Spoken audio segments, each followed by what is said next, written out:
সকাল বন্ধুরা, আজকে তো 11ই আগস্ট, সোমবার। আর আজকে শ্রাবণের হয়তো বা শেষ সোমবার, কারণ আমি এত কনফার্ম করার আমার সময় নেই বন্ধুরা। আমি স্নান টান করে পুজো দিলাম, সব কাজ গুছিয়ে স্নান করে পুজো দিলাম।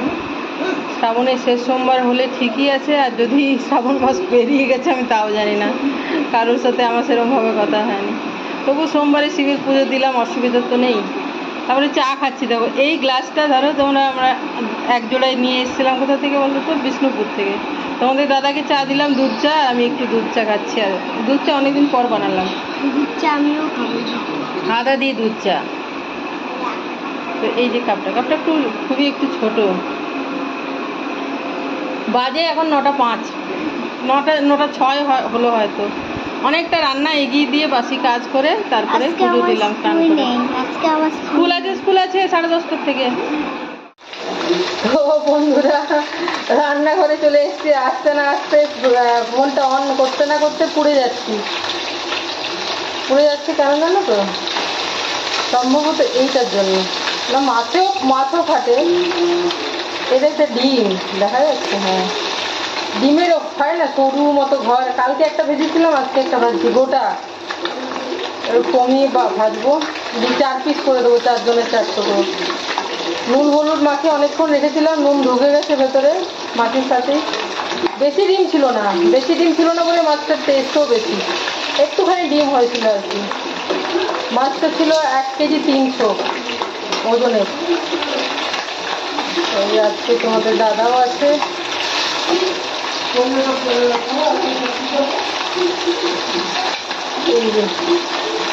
চলো, অনেক কিছু অলরেডি করে ফেলেছি, দেখিয়ে দিচ্ছি। দেখো, করলা সেদ্ধ উচ্ছে নয়, করলা একটা বড় করলা আর কি, বীজ ছাড়িয়ে। আর এইদিকে দেখো 2 রকমের ভাজা আছে, এটাতেই রেখে রাখলাম। এই দেখো, পটল ভাজা আর কুঁদরি ভাজা। আর হচ্ছে আরো কিছু হচ্ছে, দেখাবো। হ্যাঁ, এই দেখো, এটা হচ্ছে কচু নুন দিয়ে সেদ্ধ করে জল ঝরিয়ে আবার ঠান্ডা জলে ধুয়ে রাখা নিংড়ে। এটা মাছের ঝোলে দেবো, যাতে কুটকুট না করে। কুটকুট করেনি অবশ্য, তবুও আরো করবো। দাঁড়ো, তোমাদের ক্রাঞ্চি কি? ক্রাঞ্চি কোন জিনিসটা করবো বলো?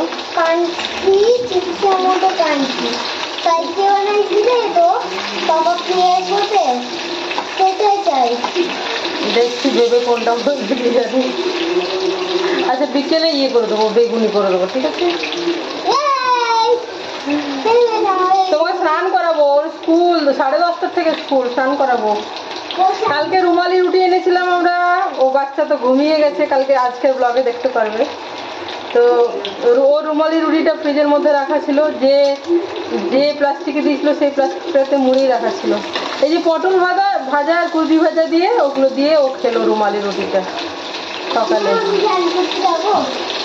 স্নান করতে তুমি গেলে তো হয় না মা, যে তোমার পেছনে আমাকে যেতে হবে। আমার সময় অনুযায়ী আমি ঠিক তোমাকে, আজ পর্যন্ত এমন হয়েছে যে করাইনি, তা আমি ঠিক সময় করে করিয়ে নেবো। তুমি শুধু মানে কি বলবো, আমাকে একটু সময় দাও, আমি ঠিক সময় ঠিকটা করে নেবো। ঝোলে যখন ঝোলটা জল দেবো তখন ওকে স্নান করে দেবো, বুঝেছো? আমি টাইম অনুযায়ী। তো তোমাদের দাদা বাড়ি আছে, শেষ পর্যন্ত দেখো 9 রকমের রান্না করলাম। ওই ঘট কচু দিয়ে মাছের ঝোল, কুঁদরি ভাজা, পটল ভাজা, আর এটা বেগুন পেঁপে আলু দিয়ে একটা তরকারি, উচ্ছে সেদ্ধ, কুমড়ো ভাতে, ওল ভাতে, আর এটা হচ্ছে তিলের ভর্তা আর মাছের ডিম। মাছের ডিম কম ছিল, একটা ভাজা আর কি, 1 টুকরো করে সবার। এই সবে মিলিয়ে 9টা রান্না বন্ধুরা। কেউ আমাকে বলে না ওরা। হ্যাঁ, রান্না করলে এনজয় করে খায়।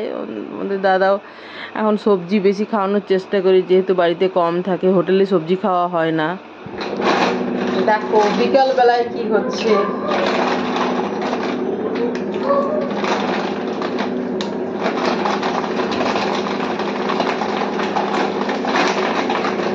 স্যাটিসফ্যাকশন হয় না যখন এগুলো। তুমি জানো না? না, আমি এটা 5টা। ও তুমি এটা পাস্তা ভেবেছো? পাস্তায় দেখো। হ্যাঁ, বুঝতে পেরেছি আমি। তুমি এটা জানোই না যে চিপস এই জিনিসটা?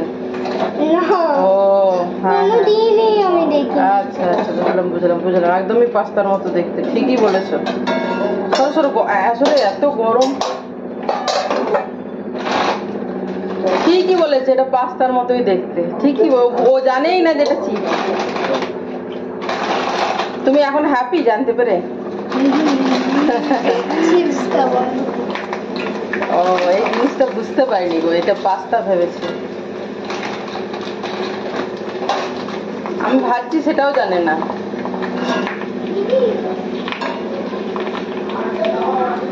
তারপর আমার বড় মেয়েকে বলতে গেল বন্ধ করে দিয়ে, এত বেশি ভাজবো না।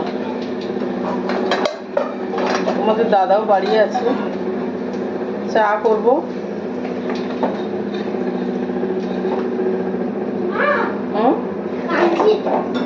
ক্রাঞ্চি এটা শুধু তেল উঠে আসতে পারে। তুমি যে তাড়াহুড়ো করে আসো না সব সময়, আমার খুব একটা পছন্দ হয় না। এই গরমের মধ্যে তুমি যদি পুড়ে যাও বা আমার যদি লেগে যায়। রোদ দিচ্ছে গরমের মধ্যে। চিন্তা নেই আমার। তোমার চিন্তা নেই তোমার, কিন্তু তোমার চিন্তা আমার তো আছে। কি ধরনের অত্যাচার দেখি তো। বন্ধ করে দিয়েছি বন্ধুরা তেলটা, তবুও একটা বার হয়ে যাবে আশা করি। যতদূর আমি রাঁধুনি, যতটা আমার আইডিয়া বলে, একবার তো আরামসে হয়ে যাবে, দুবারও হয়ে যাবে বন্ধ করার পরও। এই যে গরমটা আছে না তেলের, সেটা দিয়ে হয়ে যাবে। তো আমি একবারই করবো, আর করবো না।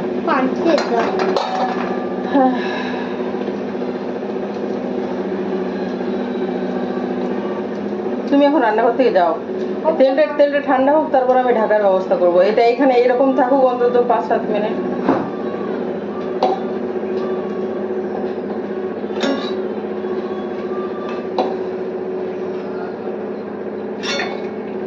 সবচেয়ে অসুবিধা হয় যদি তেলের মধ্যে কোনো কারণে ফোঁটা জল পড়ে যায়, তাহলে তো আর গরম।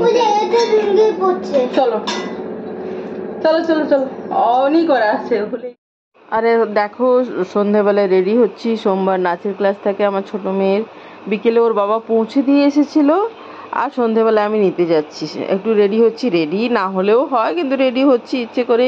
কি বলতো, সব কাজ গুছিয়ে স্নান করে ধূপ দিয়ে তারপরে একটু তোমাদের দাদার জন্য সন্ধেবেলায় চা করে দিয়ে, মানে কোনো চাপ থাকে না আর কি। বেশ স্নান করি, বেশ ফ্রেশ লাগে, তারপরে ধূপ দিই, সেই জন্য রেডি হই আর কি। আর খুব একটা দূরে নয়, হেঁটে হেঁটে যাই, হেঁটে হেঁটে আসি। তো একটু রেডি হলাম, শাড়ি টাড়ি পরাই হয় না, সেই জন্য একটু ব্যবহার করা এই আর কি। তাড়াতাড়ি, হ্যাঁ, দেরি করো না। ও সারা, এখানে একেবারে একবার ঝুলে নাও।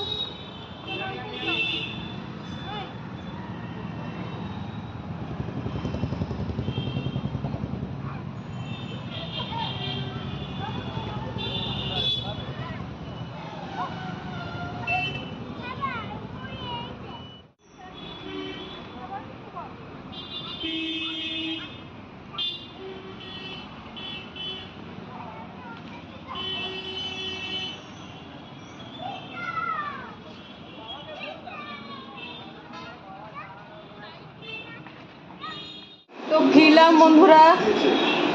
আর কি বলতো, ডিনার যখন খাবো দেখাবো।